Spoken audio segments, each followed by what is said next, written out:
penyemprotan disinfektan di area Rumah Sakit Bayangkara seperti apa? Ya, jadi memang di Rumah Sakit Bayangkara kita lakukan kewaspadaan universal untuk mencegah penularan corona atau COVID-19. Oleh karena itu di rumah sakit kami adakan disinfeksi dengan harapan bahwa kuman yang menempel di atas permukaan alat-alat atau di tempat di mana meja, kursi, serta tembok dan lantai itu bisa segera steril dan tidak menjadi media untuk penularan.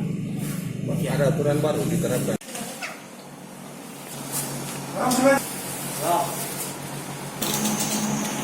Oke. Gas. Oke. Yang satu, 1, 2, 3. Gas.